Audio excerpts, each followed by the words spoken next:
the owners is to keep the organization intact. What do I do? Okay, so of course, as I always would do, 3 o'clock in the morning, I wake up, I fall down on my knees, and I ask God for mercy. Because they're about to pay me today to put them together, but I have no idea what to do.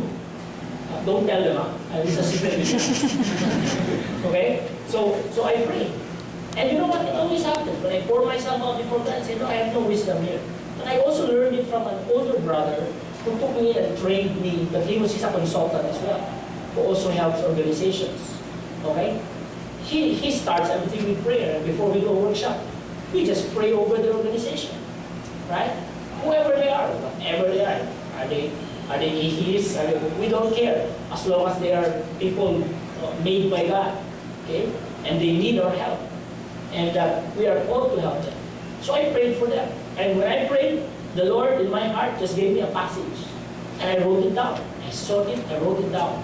And in the beginning of the workshop, I was so confident. You know, everyone would say, I'd like to share with you a passage. I read them a passage. And when I read them the passage, I wrote it down, I showed it on the flash it on the board, and next thing I know, the owner cries. And people began to cry. Okay? I said, hallelujah, they can pay me now.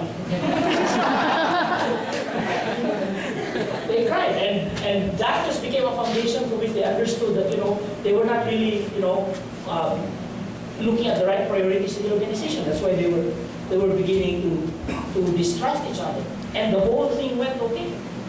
And I've seen that work over and over and over again. And after a while, I almost make the mistake of saying, hey, I'm great, look at me, I have all the answers, but I know more than that. Many of the brothers and sisters who have graduated with me from college, who did missionary work in our organization, the Christ Youth in Action, rather than go to work, many of them decided to serve first as missionaries for 3 years. Now where are they? Many of them are in the highest places of corporate. And the talent that they use, the skill that they use to deal with people well, they got from serving the Lord and serving His people. And now they're doing very well because they trusted in the Lord first. This is like Martha, concerned for her life, and yet the Lord tells her, you are anxious and worried over many things. Only one thing is necessary, really. You focus on God, you put Him first. Everything in your life, in the most practical way, in every single detail, God takes care of. And we are a testimony to that, brothers and sisters. Okay? Right. We trust in Jesus. We trust in Him for all our needs. We have no fear. When my wife and I had one child, 1996, we went home one night, ironically, after a nice dinner at Via Mare. Nilibre, of course, na isang kaibigan. Only to find out, our yaya there, the house, was waiting for us in the gate. He said, Ma'am, sir, wala na pong gata si baby. Nagtingin na kami dalawa. Sabi ng asawa ko, wala siyang supply. So the reason why we looked at each other is because we had no money left. And the baby was about to cry. And then we remember, meron palang alkansya. So binuksan namin yung aming alkansya, and we found out there was just enough money for milk. Just enough for the smallest can of milk that you could buy for this baby. There was one little problem. There was not enough money to get into a tricycle. So we walked at 1 a.m. for 30 minutes to get to the store, the two of us, and bought the milk, just enough price, brought it home so our baby could drink. The funny thing was, we were laughing the rest of the way. We found it so funny that we just ate in a plush restaurant, greeted by a friend, to go home and get a feed our own baby. And I look back, and it was so funny because now we have 5 children, right? And we have no problems with providing for them. Okay? Because every single child the Lord has, many people are saying, mga anak mo, baka sobra na yan. Sobra na yan. Baka mga pulis na kayo niyan. Hindi na covered sa tax yung iba. But for us, that's our calling. Our calling is to raise children. One of our children has ADD. Okay? what was attention deficit. And we felt that it was right to take him to a school, the tuition fee of which, yung tuition ng Ateneo at Lasal, barya. Okay? But we felt we had to take him there. With trepidation, with fear, we took him there. But you know, he's been there for more than 2 years. And look at him, he's saying, God provides.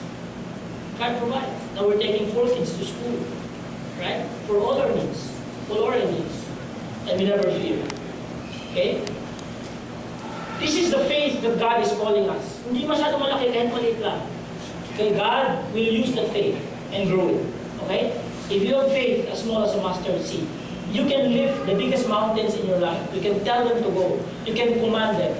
And you can effect what you want in your life. Okay, based on that. Alam niyo ba yung movie na to? 300. Diba? Yes. Saan located itong movie na to? Sino itong mga tao? Mga Sparta, di ba? Spartans. Alam niyo, ito, kilala niyo ba yan? Yes. Bago ng 300, merong 300 pa dati. Mas matanda pa ito. Wala na lang sa sine. Okay, pero kung pansinin niyo, mas grabe ang nadadaan ito. Kasi ito sila, itong walang grupo, ginamit nila mga dahas, di ba? Mga lakas, mga sandata. Ito, anong ginamit niya? Kalaban niya, 135,000. Gawin natin sa ratio ang paglaban niya sa kanila. Sabi ni Lord sa kanila, kalabanin yung mga Amalekites at Midianites na yan. Okay? Sabi niya, sige Lord, ilan mong bibigay mo sa akin? Ito karami yan mga Midianites. Ito karami. Ito muna, di ba? Ito karami ang kalaban niya. Ito karami binigay ni Lord sa kanya na ng mga tao. Oops, kulang. Okay? Yun ang ratio. Kulang. Sabi ni Gideon, Lord, konti lang yung mga katauhan ko. Okay? Konti. Less than 1/4, di ba? Less than 1/4, Lord, sobra naman. Tulungan mo naman kami. Eh, ang galing pa ng sandatan niya. Sabi Lord, sige, tulungan ko kayo. Ganitong gawin ko sa mga katauhan mo. Yun! Binawasan pa. Sabi niya, Lord, di ba tama na po yung point ko? 1/4 lang kami. Ngayon, Lord, ginawa mo ng at least 1/8. Okay? Ano ba yan, Lord? Sabi niya, sige, tulungan sa lang kita. Oh, yun. That's the ratio of 135,000 to 300. Okay? And the Lord told them, don't worry, I will fight for you. And they fought. Not with, it was the obstacle that he had, Gideon. Not with their power nor their might, but with the Spirit of the Lord. By the way, brothers and sisters, I'm showing you the pattern of what it means to be a Christian. To be a Christian in your life is to begin to surrender to God all your greatest trials. And to enjoy, because once you surrender it to Him, He will fight for you. And He will make you realize with no doubt in your mind that it's Him who fought. And you were just in for the ride. Okay? When you cooperate with Him. You might think this is just a fable or a story. But, you remember this? Hindi pa rin kayo silang yung mga panahon na to, no? In 1986, I was in college. And all of a sudden, we found out, walang pasok! Galing, ano? Walang pasok for weeks, walang pasok. Ganda talaga, pa-exam pa naman. Di ba? Only to find out that the country was really in trouble. And that was the first time in my life that kasi nasa dorm ako nakatira. Sabi ng mga kasama dormers, kami nag-set up kami ng group where we would go to EDSA to take up a station there. Santolan, there was I think there's a logistics place there in Santolan, near White Plains. Nagbantay kami dyan, tapos gate 5, yun ang aming dalawang area to watch. And we were just students. So the first time in my life, pag tinatawag kami ng mga parents namin, kasi pauwiin na kami sa mga bahay. Di ba? Lahat ng mga sagot trinay namin yung mga sumasagot sa telegram, ay, naliligo pa po. Yung gano'n. 2 hours after, naliligo pa rin po. Yung gano'n. Talaga puro naligo. Kasi ayaw namin sagutin yung parents. That's the first time in my life, I lied to my parents. And I was proud of it.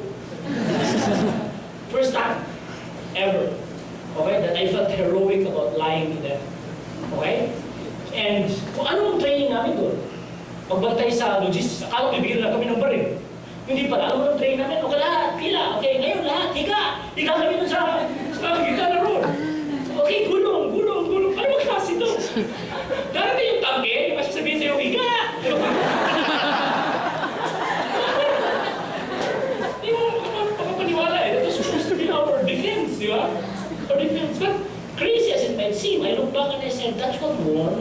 the war. Not a single gunshot, not a single piece of violence. And our country was freed from tyranny. Right? So you might think Gideon is, is a fable, but our history showed us, and the whole world marveled at how a country could win a bloodless revolution. Never forget about that. Okay? And this was the result for us. But it had to come from one person who in his life had to go through a transformation from trusting in himself. Okay? A very renowned senator, eloquent, who had power, who had potential, to a person who was broken in jail and had to trust totally in the Lord. And his transformation, this is the beautiful part about it, brothers and sisters. His personal transformation became the source of the transformation of the nation. Okay? So never belittle what God can do in your life when you follow Him. Because at the end of it all, that's really what changes the world. Okay? And make no mistake about it. This gift is freely given. We don't deserve it. Okay? There's nothing we have done to actually cause it. It's just the Lord seeking us out. As far as I knew, when I was in college, patakbo na yung buhay ko doon. Nung nawala yung parents ko, kasi nasa dorm na ako, I thought all of a sudden it was freedom. I thought all of a sudden I could just sleep anytime I want, party anytime I want, go out with my friends anytime I want, because my parents were not there. Good na lang, the Lord caught me at the right time because there was a prayer group there that introduced me to Him. And so gradually, my priorities began to change. And it also prepared me for the future of my life. Alright? Brothers and sisters, this is what it means to be a Christian. It really means to be transformed. And I don't mean to be medyo exacting on you, brothers and sisters, but when you see brothers and sisters here who claim that they know Christ, demand from them that you see a real evidence of the transformation in their lives. Sorry my God, mahal ko kasi kayo eh. But you see, you cannot say you're a Christian unless you are able to manifest the transformation in your life.